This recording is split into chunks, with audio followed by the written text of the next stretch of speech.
Sveiki sugrįžę į Lietuvos aklų ir silpnaregių sąjungos YouTube kanalą. Su jumis ir vėl aš, Andžejus Ravanas, LAS informacinės aplinkos prieinamumo specialistas. Ir šiandien noriu papasakoti jums apie labai įdomų įrenginuką. Tai yra visiška naujiena neregių technologijų pasaulyje. Telefonas, kurį dabar matote savo ekrane, o tie, kurie nematote, aš netrukus apie jį papasakosiu. Tai yra išmanus telefonas turintis fizinę mygtukų klaviatūrą Smart Vision 3, kurį pagamino prancūzų kompanija Capsys. Šį telefoną pirmą kartą pamačiau balandžio mėnesį parodoje Side City, tai yra didžiulė neregių paroda Vokietijoje, Frankfurte, ir man iš karto kilo noras tiesiog jį gauti, ištestuoti, nes mano nuomonė tai telefonas, kuris turi ganėtinai įdomų potencialą. Viena vertus, jis panašus į neseniai mūsų apžvelgtą telefoną Blind Shell 2 Classic, bet panašus tik iš pirmo žvilgsnio. Tai yra taip pat telefonas, taip pat išmanus, taip pat turintis fizinę mygtukų klaviatūrą, tačiau pažvelgus į šį telefoną iš arčiau, iš karto matosi jų akivaizdus skirtumai. Apie juos netrukus ir pakalbėsime ir apskritai, kas tai per įrenginys, ką jisai sugeba, kam jis gali būti reikalingas. Tai įsitaisykite patogiai, jeigu esate LAS narys, jeigu esate socialinis darbuotojas dirbantis su neregiais, jeigu esate LAS filialo pirmininkas. Manau, kad šis video jums tikrai turėtų būti naudingas ir truputį praplėsti jūsų pasaulėžiūrą į būtent neregių technologijų pasaulį, į įrenginius, kuriuos gali naudoti neregiai.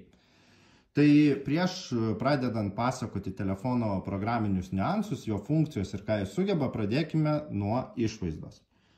Tai štai, jūs matote telefoną savo ekrane, tie, kurie galite matyti, o jeigu esate neregys, tai aš dabar papasakosiu. Telefonas pagal savo dydį labai panašus į standartinį išmanųjį telefoną. Sakykime, į Samsungą, į iPhone, į Xiaomi.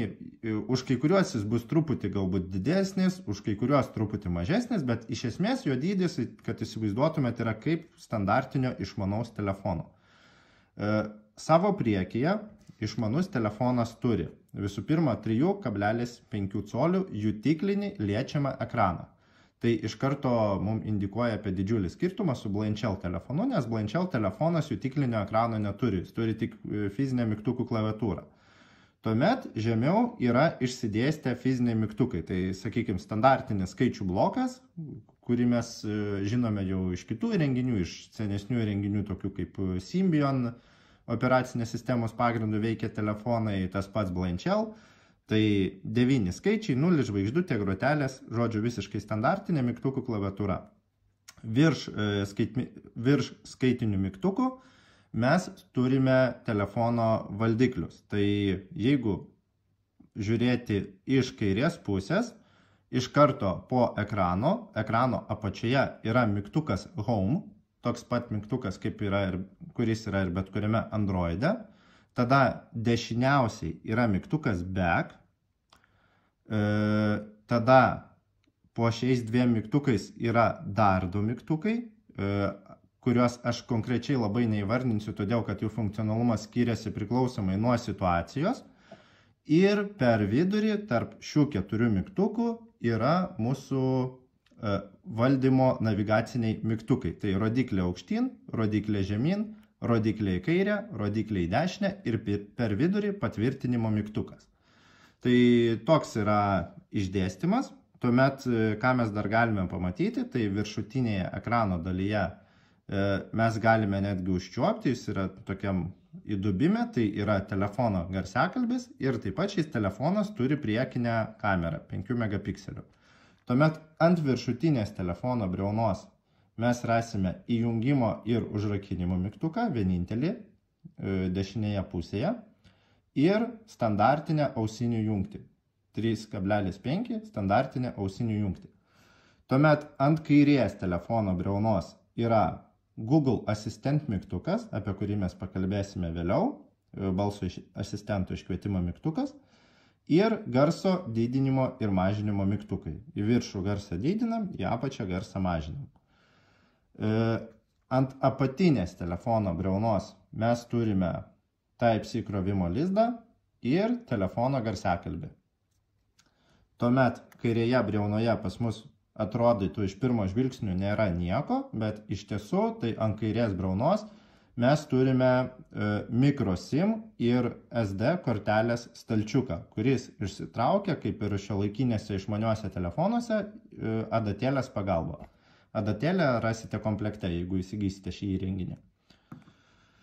Ir telefono nugarėlę. Tai čia mes užčiuopsime, jeigu apversime telefoną, iš kairės pusės užčiuopsime 16 megapikselių kamerą su blikste ir piršto antspaudų skaitytuvą. Jis yra toks irgi padarytas tarsi piršto formos įdubimas, kad jį galima būtų ganėtinai patogiai rasti, kai mes laikome telefoną rankoje. Čia dar yra visokių užrašiukų, kadangi tai yra demo įrenginys.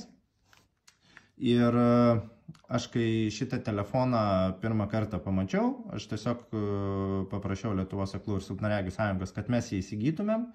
Ir mes jį įsigijom.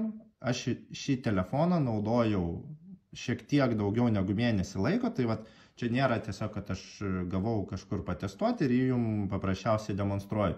Aš jį naudojau kaip savo darbinį telefoną ir vaizdo įrašo pabaigoje, lygiai taip pat iš neregio perspektyvos, aš pabandysiu pasidalinti truputį ir vartotojų patirtimi, tai įvardinti šio telefono pliusus, kurie man pasirodė, įvardinti šio telefono minusus.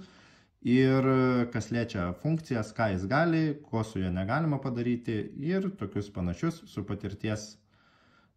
patirtimi susijusius dalykus. Taigi, apie išvaizdą manau tiek ir tuomet palaipsniui pereikime prie telefono funkcionalumo ir ką jis apskritai gali ir kuom skiriasi nuo to paties pažįstamo mums BlancHL2 Classic. Nes šio klausimo aš sulaukiau jau ne vieną kartą vaikščiodamas su šio telefonu. Tai sako, kuom jis čia geresnis, kuom blogesnis.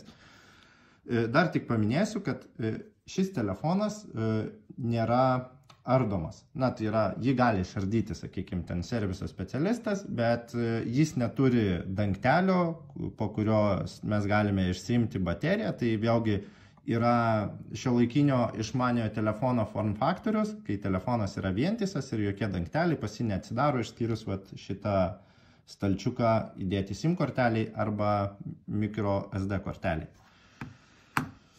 Taigi, kuom pagrindinis skirtumas šio telefono lyginant su BlancHL2 Classic, jeigu jūs norėtumėte rinktis ir koks pats esminis skirtumas. Tai kaip ir sakiau, šis telefonas turi jutiklinį ekraną ir skirtingai negu BlancHL2 Classic, tai yra pilnai išmanus telefonas tikrąja ta žodžio prasme. Jis valdosi Android 11 operacinės sistemos pagrindu, tai vadinasi, kad jame nėra to apriboto funkcionalumo, kur kokias programėlės tau gamintojas davė, tokias mes ir turime naudoti, kokias adaptavo, tas ir įsinstaliuojame. Ne, čia yra normaliai Google Play parduotuvė, čia galima naudotis bankininkystę, galima naudotis pavežėjų taksi programėlėmis, galima užsisakyti maisto, galima klausytis knygų, galima parsisiųsti visas žinomas naujienų platformas, tai Delfis, L-rytas ir kitas 15 minučių, nežinau, pagal kiekvieno poreikį. Tai šis telefonas jau yra pilnai išmanus įrenginys, tikrąja ta žodžio prasme, kaip mes suprantame normalų išmanųjį telefoną. Tai pliusas tame, kad jis turi biometrinę identifikaciją, tai jis turi piršto antspaudų skaitytuvą. 17, 16. Pradėjo šnekėti Liepos balsu. 17, 16. Skambinti sistemose nes. Taip, šis yra atsilikimas. Tai kaip ir sakiau, jis turi biometrinę identifikaciją, vadinasi, jokių problemų prisijungus prie bankų ar prie kažkokių, sakykime, sistemų, prie tų pačių elektroninių valdžios vartų pas mus nekils. Nepaisant to, kad tai yra pilnai išmanus telefonas, čia jau truputį ir mano patirtis įsijungia per šį mėnesį, kur aš jį naudojau, koks buvo mano tikslas. Mano tikslas buvo patikrinti, ar šis įrenginys yra naudotinas išjungus jutiklinį ekraną. Nes jis turi vieną komandą, kuri leidžia greitai jutiklinį ekraną tiesiog išjungti ir jis yra kaip ekranas. Mes jį priliečiam, telefonas nieko nedaro. Tai vat mano tikslas buvo patikrinti, kad ar žmogus, kuris pripratęs prie mygtukinio telefono, kuris šiuo metu naudoja Blanchell, kuris naudoja galbūt dar Nokia C5 arba kokį nors kitą modeliuką iš senų mygtukinių telefonų, kuriuos labai saugojo ir puoselėjo, ar toks žmogus gali praplėsti savo galimybės ir tiesiog naudotis pilnai išmaniuoju įrenginiu vien mygtukų pagalba. Jeigu trumpai, kad jūs toliau truputėlį sudominti, tai atsakymas taip. Su tam tikromis išlygomis, bet iš esmės atsakymas taip. Mes galime naudotis visomis išmaniomis šio telefono funkcijomis, įskaitant bankininkystę, maisto užsisakymą, pavežėjų platformas, knygų klausimą, naujienų skaitimą, YouTube peržiūras, socialiniais tinklais susirašinėjimą, populiariose platformose kaip Telegram, WhatsApp, be jutiklinio ekrano, vien fizinių mygtukų pagalba. Tai ar reikėtų keisti Blanchell telefoną į šį įrenginį? Čia aišku vienareikšmiško atsakymo nėra ir mes apie tai dar pakalbėsime truputį pabaigoje, kai pabandysiu papasakoti, kam gali būti skirtas šis įrenginys. O dabar pakalbėkime apie jo valdymą, kaip jis valdosi. Tai pradėkime nuo atrakinimo. Kaip ir minėjau, telefono viršutinėje briaunoje mes turime atrakinimo mygtuką, kurį paspaudus, telefonas pradeda kalbėti ir tada mums reikia atrakinti jį su piršto antspaudų skaitytuvu. Priliesti savo pirštą.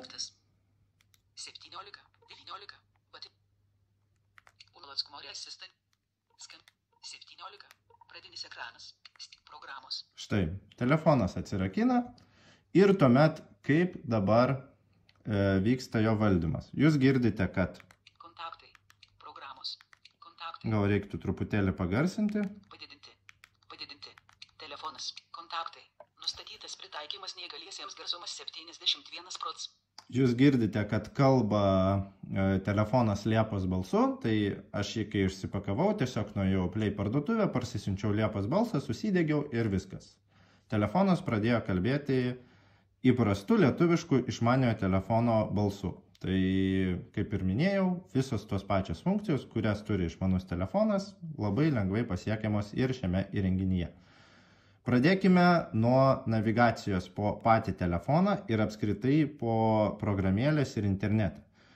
Man patiko tai, kad šiame įrenginyje navigacija realizuota praktiškai, galima sakyti, 4 arba 5 mygtukų pagalba. Tai mes turime rodiklę žemyn Telefonas, messages, Elvis biblioteka, messages, ir rodiklę aukštyn. telefonas, kontaktai, programos, 17, programos, kontaktai, Jeigu mes norime kažkur patekti, telefonas, sakykime, mes norime pasižiūrėti mūsų turimų programų katalogą, tai su rodiklėm mes susirandame programos kontaktai, programos, ir spaudžiame tarp rodiklės aukštyn ir žemyn esantį vidurinį patvirtinimo mygtuką. programos, Play parduotuvė pasirinkta, Štai atsidarė programų katalogas. Vėl kartojame tą patį veiksmą. Norime, sakykime, dabar susirasti programą autobusų bilietai. Tai su rodiklė žemyn einame tol, kol susirandame programą autobusų bilietai. agenda, aplicetonų, apšvietimo aptekimas, autobusų bilietai, Štai išgirdome autobusų bilietai, spaudžiame vat šitą, kaip ir minėjau, vidurinį patvirtinimo mygtuką autobusų bilietai, ir mes patenkame į autobusų bilietų programą. Tai čia yra, kuriuos išvardinau 3 mygtukai, sakysite, tai kur dar 2 mygtukai, kuriais yra atliekamas pagrindinis valdymas, tai netrukus ir parodysiu.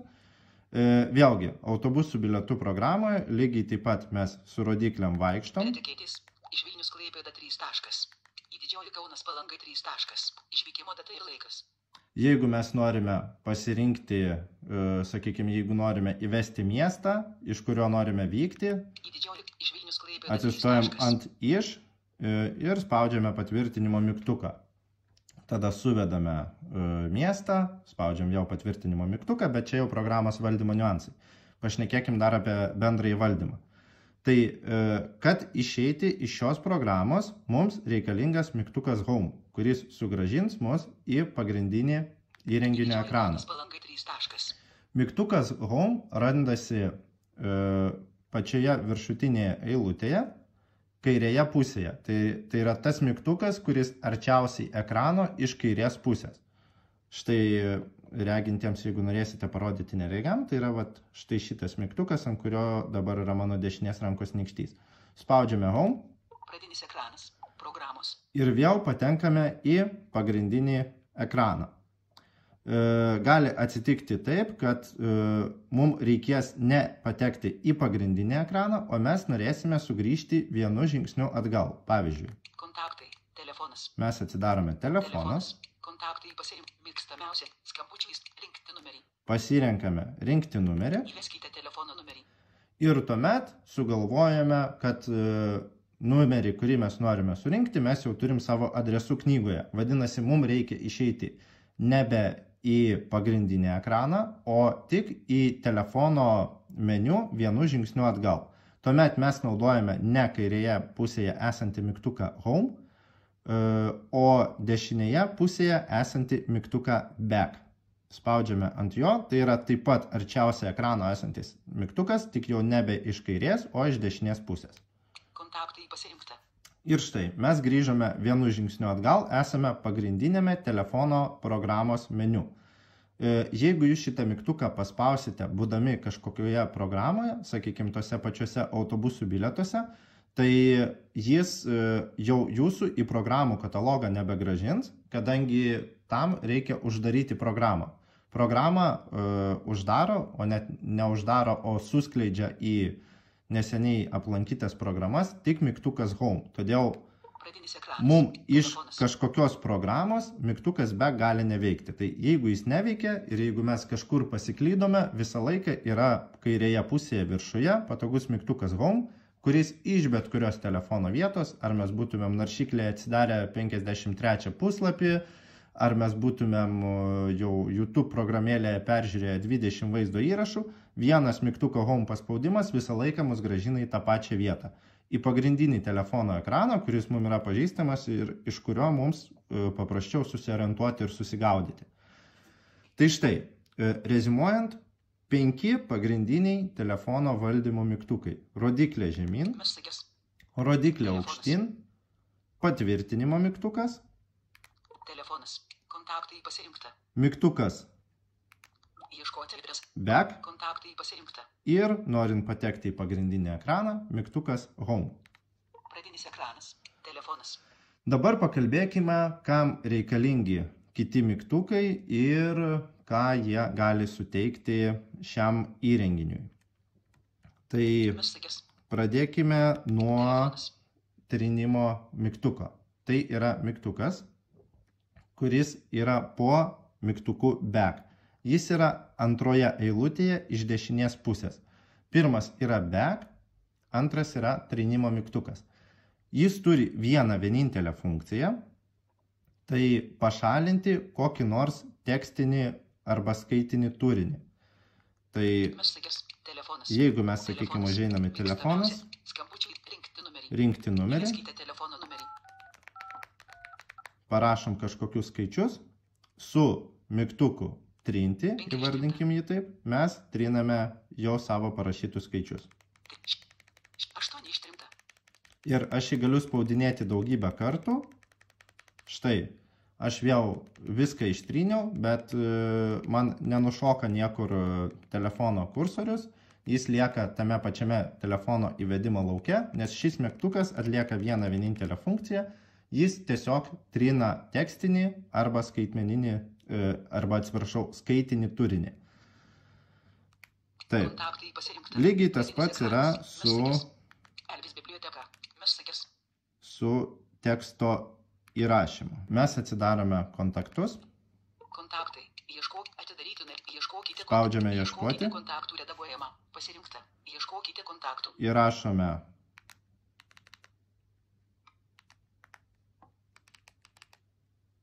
Aš dabar kažkodėl parašiau Tomas.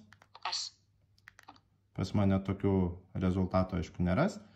Ir tam, kad ištrinti parašytą tekstą, mes vėl naudojame tą patį dešinėje antroje eilutėje esantį trinimo mygtuką. Tai štai tokia jo paskirtis. Taigi liko paskutinis mygtukas, kurio mums reikia sužinoti funkcionalumą. Tai kairėje pusėje po mygtuku Home esantis mygtukas. Tarp kitko, aš kažkaip įpratęs vadinti Home ir Back, nors tai yra angliški terminai, tai analogiškai vadintųsi šie mygtukai grįžti arba atgal.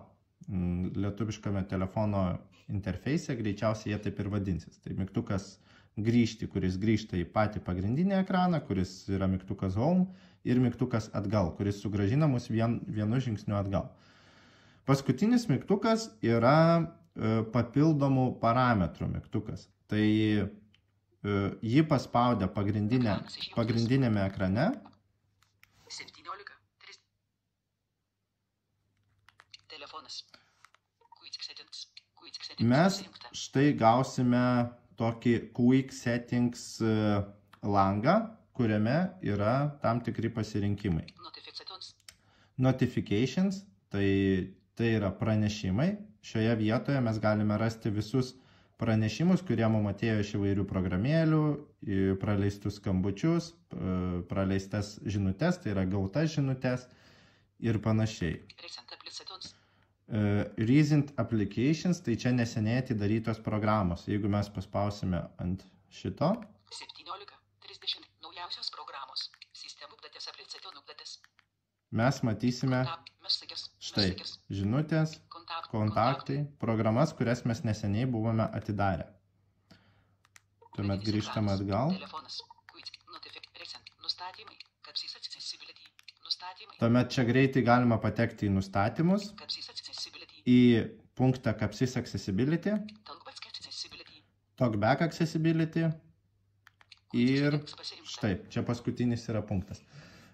Kodėl kai kurie pavadinimai yra angliški, pavyzdžiui, Notifications, o ne pranešimai, arba Recent Applications, o ne naujausios programos, todėl kad šiuo telefonu oficialiai kol kas dar neprekiaujama Lietuvoje, jo prekyba prasidės netrukus ir tam tikros Android funkcijos, jos nėra išverstos į lietuvių kalbą, nes vis tiek čia naudojamas modifikuotas Androidas, jis yra pritaikytas šiam telefonui, todėl vertimai yra atlikti nepilnai. Bet tokių vietų, galima pasakyti, gan nedaug pasitaiko.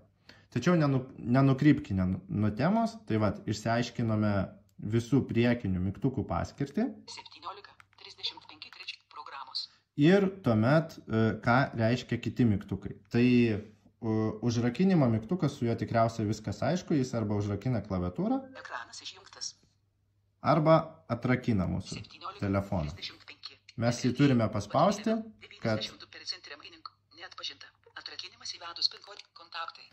kad paliesti paskui pirštų antspaudų skaitytuvą ir atsirakinti telefoną.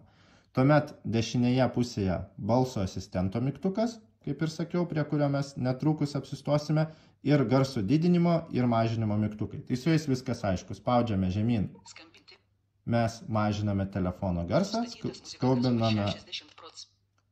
spaudžiame aukštyn, didiname telefono garsą. Tačiau nesupainiokit, šiais mygtukais didinamas ir mažinamas tik telefono medijos garsas. Tai vadinasi, kad ekrano skaitimo programa su jais nesigarsina ir nesitylina. Ir aš tyčia palikau du šoninius mygtukus, kurie yra šalia rodiklio, tai yra rodiklė aukštyn ir rodiklė žemyn.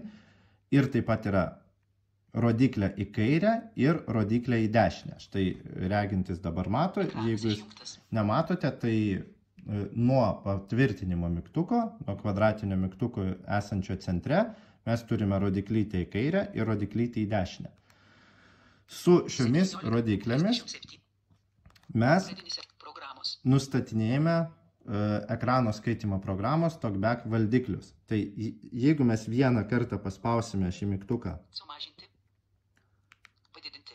Sumažinti. Padidinti. mes keisime valdiklio parametrą. Taikymas neįgaliesiems garsumas 64%. Jeigu mes šį mygtuką palaikysime, nustatysime valdiklį. Ką tai reiškia? Tikriausiai skamba gan sudėtingai, bet tuoj pabandysiu paaiškinti. Sakykime, aš dabar laikau rodiklį į dešinę. Simboliai. Programos. Telefonas pasakė simboliai. Dar laikau rodiklę į dešinę. Žodžiai. Žodžiai pasakė. Antraštės. Antraštės.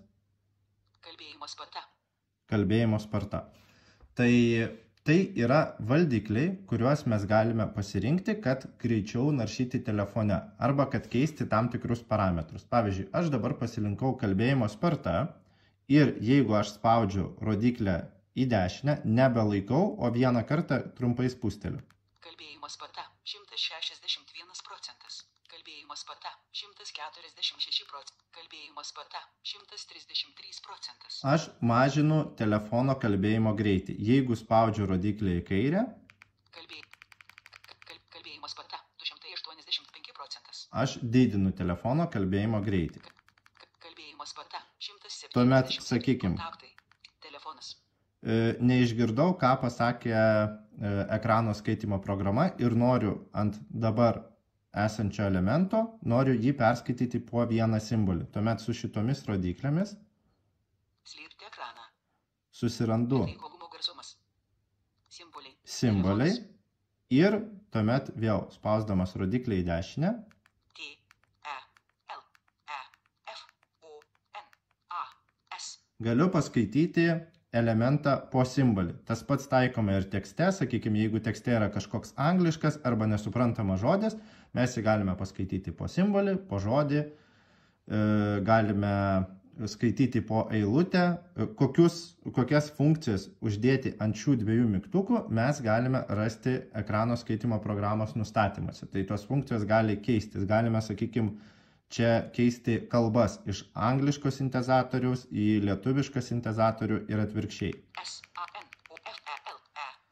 Tai su mygtukais tiek, išskyrus paskutinį balso asistento mygtuką. Šiame telefone, kaip ir bet kuriame Androide, yra galimybė įsidiegti pilnavertišką balso asistentą, kuris gali pagreitinti taip pat mūsų telefono naršymą. Tai vieną kartą paspaudus šį mygtuką mes išgirstam tokį garsą. Open phone.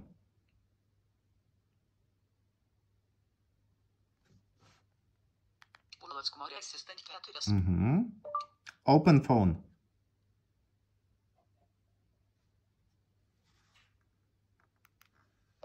Open accessibility settings.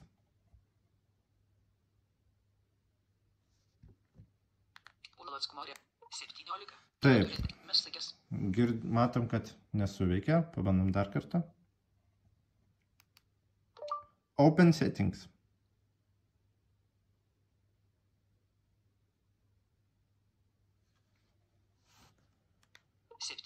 Kaip tyčia visą laiką vaizdo įrašas asistentas nenori veikti. Šiaip kiek man teko įnaudoti, galiu pasakyti, kad jis veikia tikrai neblogai. Tiesiog esu dabar tokioje vietoje, kur gali būti gan prastas interneto ryšys. Ir tikriausiai su to ir susiję, kad asistentas nenori veikti. Tai iš esmės pademonstruoti labai akivaizdžiai nepavyko, bet balso asistentas gali mums atidaryti programėlę, gali nustatyti žadintuvą, gali paskambinti, jeigu mes padiktuosime jam numerį arba jeigu pasakysime kontaktą, gali surasti kažkokią informaciją internete, tai yra pilnavertis balso asistentas, gali papasakoti anekdotą mums, pabandykim gal anekdotą papasakos. Tell me joke.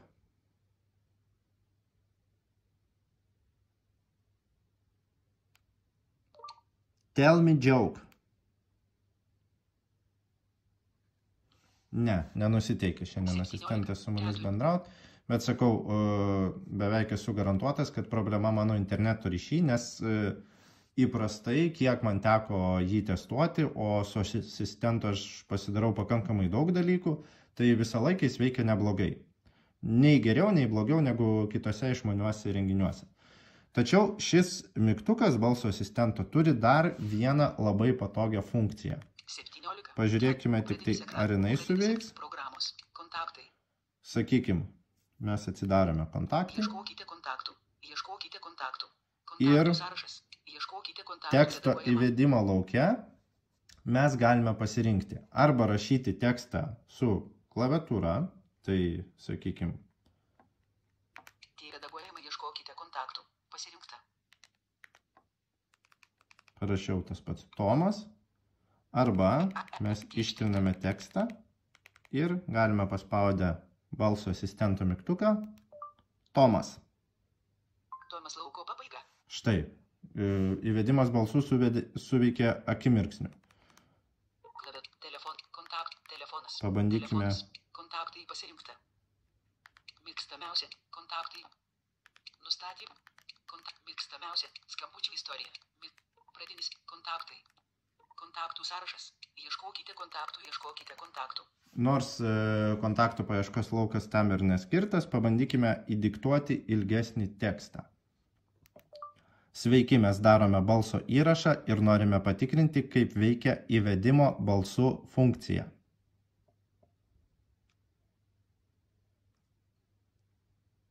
Sveiki, mes darome balso įrašą ir norime patikrinti, kaip veikia įvedimo balsų funkcija. Lauko pabaiga. Štai, ko puikiausiai parašė visą tekstą. Nežinau, kodėl aš pasakiau, kad mes darome balso įrašą, šiaip vaizdo įrašą, bet čia jau suklydo ne telefonas, o suklydau aš. Tai kaip matome, bet kuriame teksto lauke, kur mes bebūtumėm, ar mes norime ieškoti vaizdo įrašo YouTube programėlėje, ar mums reikia įrašyti adresą į žemėlapius, ar bet kurioje kitoje vietoje, mes galime paspausti štai šį mygtuką ir tiesiog įdiktuoti tekstą, kurį supranta lietuvių kalba.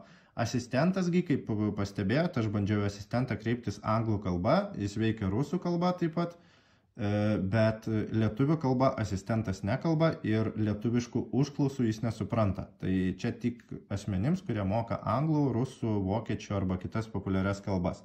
Tačiau dėja, kol kas lietuvių kalba šios funkcijos yra nepasiekiamos, būtent kas liečia asistentą. Ekranas išjungtas. Galėčiau dar iš esmės daug ką papasakoti apie šį telefoną, bet nenoriu, kad vaizdo įrašas gautųsi baisiai ilgas. Mes gal padarysime dar vieną vaizdo įrašą apie papildomą šio telefono funkcijas ir kaip jį susikonfigūruoti, kaip nusistatyti. Bet dar keli dalykai, kurie man patiko šiame telefone. Tai 17. be visko, ką aš išvardinau, kad jis kuo puikiausiai valdomas. Telefono kontaktai. Telefonas. Pradinis ekranas. Man patiko, kaip kompanija Kapsys realizavo fizinių mygtuko funkcionalumą. Tai sakykime, štai šis skaičių blokas, jis skirtas ne vien tam, kad įrašyti kažkokį tekstą arba kad surinkti numerį. Aš, tarkim, esu pagrindiniam ekrane ir dabar paimu ir ilgai palaikau mygtuką 2.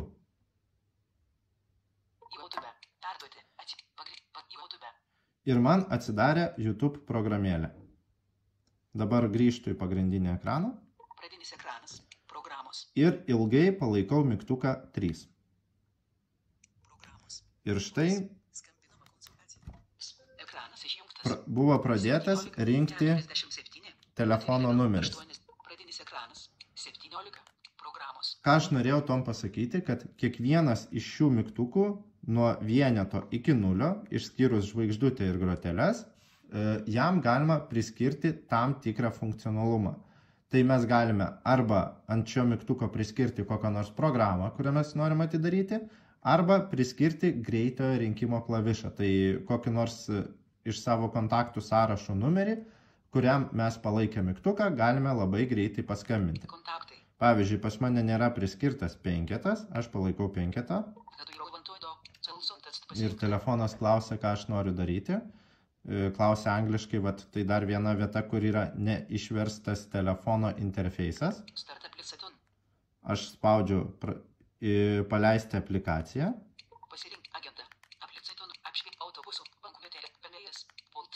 Ir užsidedu Bolt, pavėžėjimo platformą. Dabar aš būdamas pagrindinėme ekrane laikau 5. ir atsidarę pavėžėjų platformą Bolt. Pagrindinis meniu. Pradinis ekranas. Štai taip. 17. Tačiau tai dar toli gražu ne viskas. Kas dar yra patogu, kodėl ant žvaigždutės ir grotelių negalima kažko priskirti. Todėl, kad tiek žvaigždutė, tiek grotelės įgalina papildomą visų likusių mygtukų funkcionalumą. Laikydamas groteles ir spausdamas, sakykime, 5, Įprastas. aš galiu greitinti ekrano skaitimo programą. Greitesnis. Jeigu aš laikau grotelės ir spaudžiu 4, Įprastas. Lėtas. aš galiu lėtinti ekrano skaitimo programą. Taip pat, sakykime, laikydamas groteles, aš paspaudžiu vienetą. 17. 51 battery level. 86% remaining. Wi-Fi būsena. Elvis biblioteka. Ir sužinau, kiek yra įkrautas akumuliatorius, kiek dabar yra valandų, kokia yra Wi-Fi būsena ir panašiai. Jeigu aš laikau žvaigždutę, aš galiu labai patogiai redaguoti tekstą. Jeigu aš laikydamas žvaigždutę spaudžiu 6, Elvis biblioteka. Copy. mes išgirdome kopiją. Ir jeigu aš dabar nueisiu į kokį nors tekstų įvedimo lauką ir laikydama žvaigždutę paspausiu 9, paskutinis tekstas, kurį ištarė telefonas, nusikopijuos.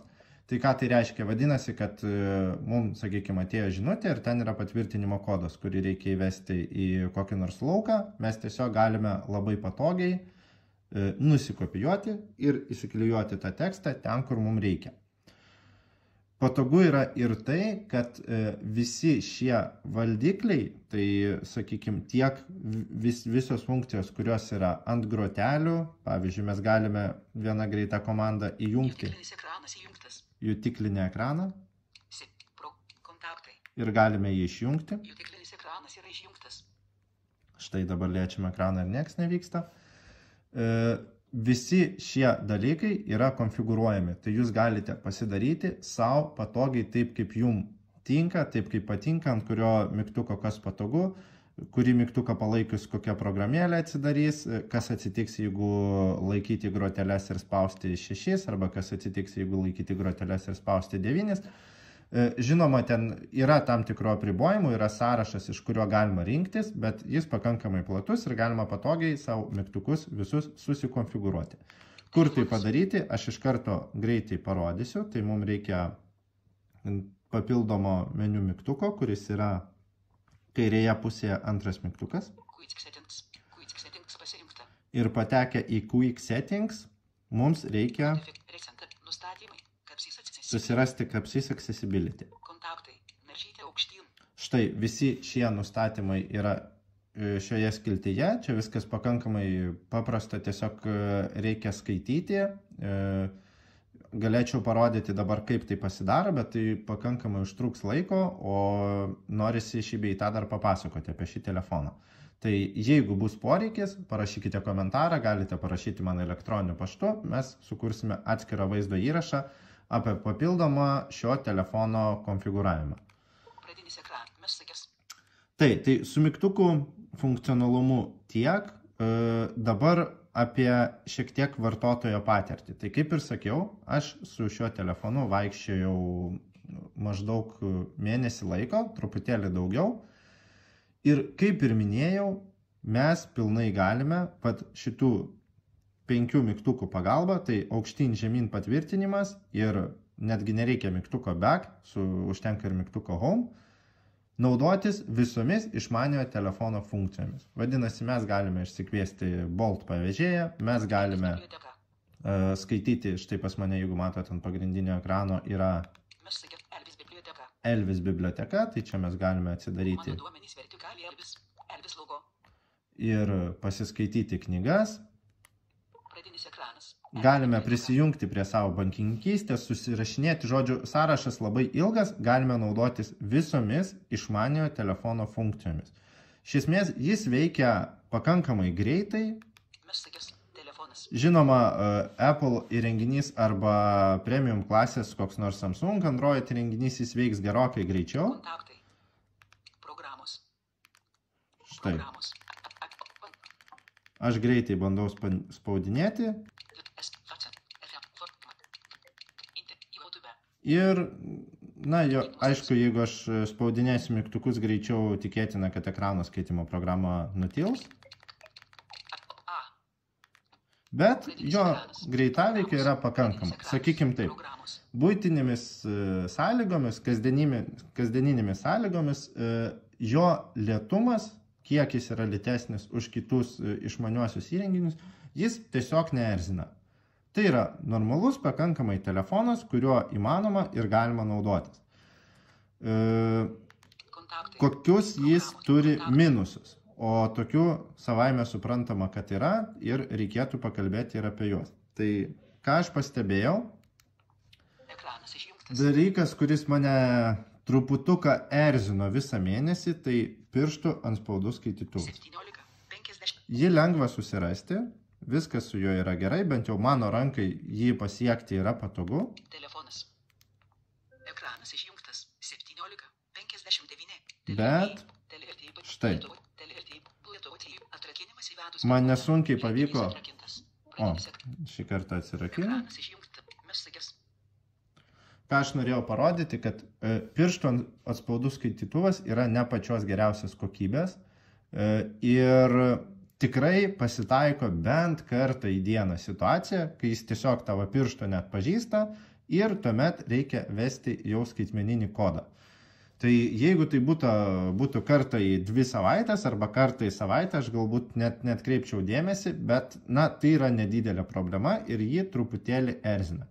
Taip, jis veikia, didžioji daugumoje atveju jis veikia, nepasakysiu, kad jis veikia greitai visų pirma, bet mane asmeniškai tai truputuką erzino pirštų antspaudų skaitytuvas, kad na, šioje vietoje kompanija Kapsys sutaupė neaišku ant ko, nes pirštų antspaudų skaitytuvo ypač ne kažkokio, kuris integruotas po ekranu, o tiesiog paprasto fizinio, tai jo savikaina tikrai yra nedidelė ir čia galima buvo įdėti geresnį skaitytuvą ir tokios problemos nebūtų.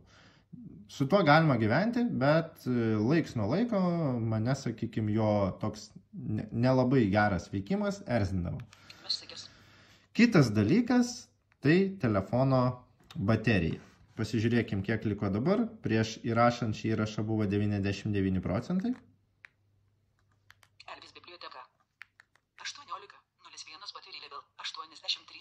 83%. Na, sakykim, kadangi aš čia spaudinėjau tą telefoną visą laiką, galbūt ir neblogai, bet baterijos užtenka, na, vienai dienai. Tikrai neilgiau. Ir vėlgi dalykas, kuris mane erzino, tai yra tas, jog aš vakar 11 val. Ryto ištraukiau telefoną iš pakrovimo lizdo. Jis buvo pilnai įkrautas.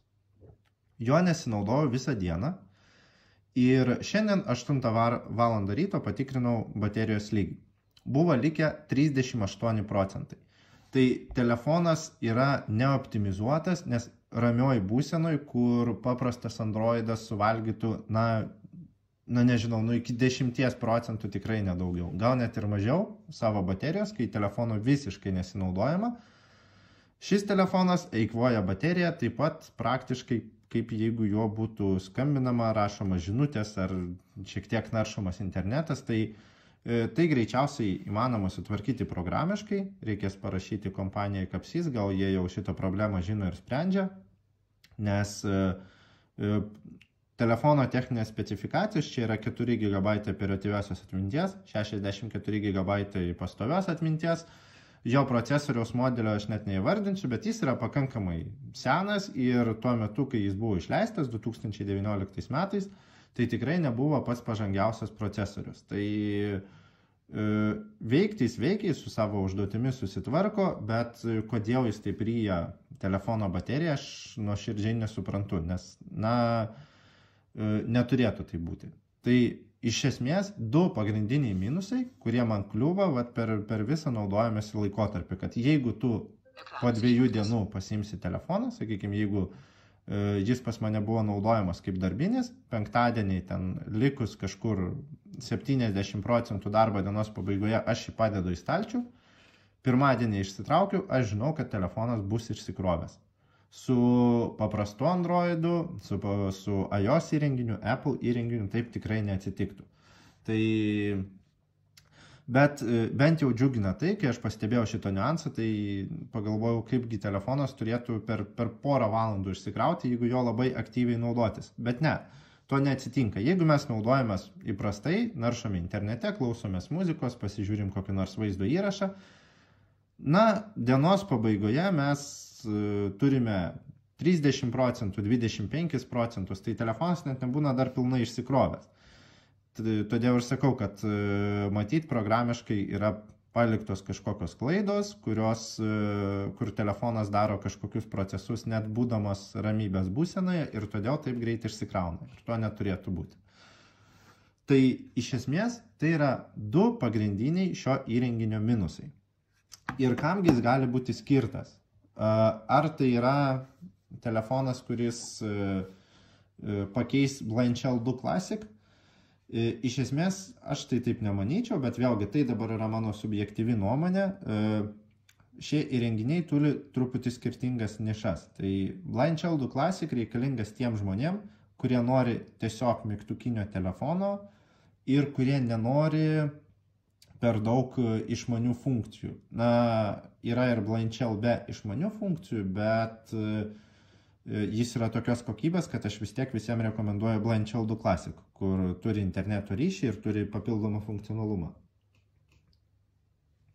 Šis telefonas skirtas žmonėm, bent jau mano subjektyvia nuomonė, kurie nori išmokti naudotis liečiamu telefonu, bet, sakykime, bijo, nedrįsta, pagalvoja, kad nusipirks ir padės į stalčių ir tada nebegalės paskambinti, nebegalės atsiliepti, negalės kažkokių papildomų dalykų pasidaryti.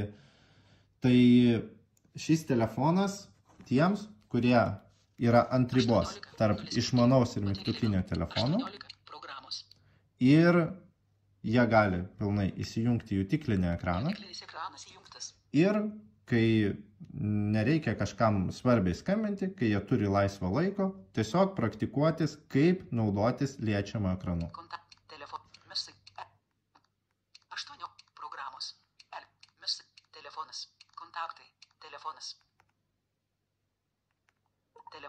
Štai.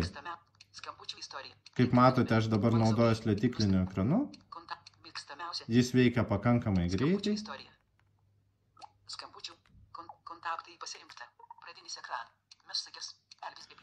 Taip pat labai patogu, kartais mes naudojamės fizinę klaviatūrą, naudojamės rodyklėmis ir kad pagreitinti savo naršymą,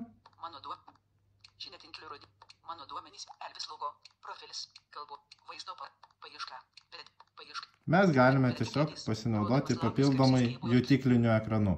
Atėjome iki paieškos įvedimo lauko, mums patogiau yra rašyti su fizinė klaviatūra, vėl paimam.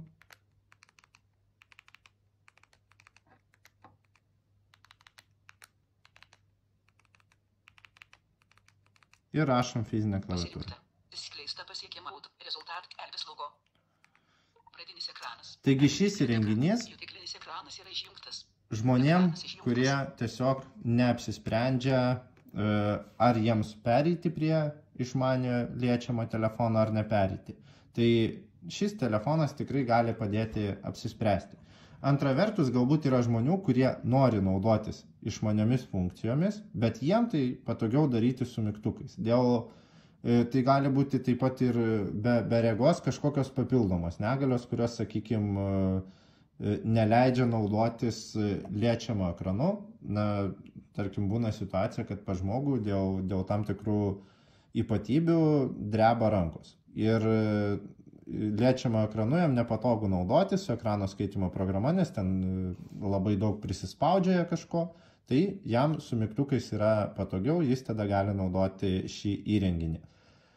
Vėlgi, ar šis telefonas yra funkcionalumo prasme pranašesnis negu Blanchell 2 Classic? Vienareikšmiškai taip, jis yra pranašesnis, tik jis turi ir vis dėlto sudėtingesnį valdymą.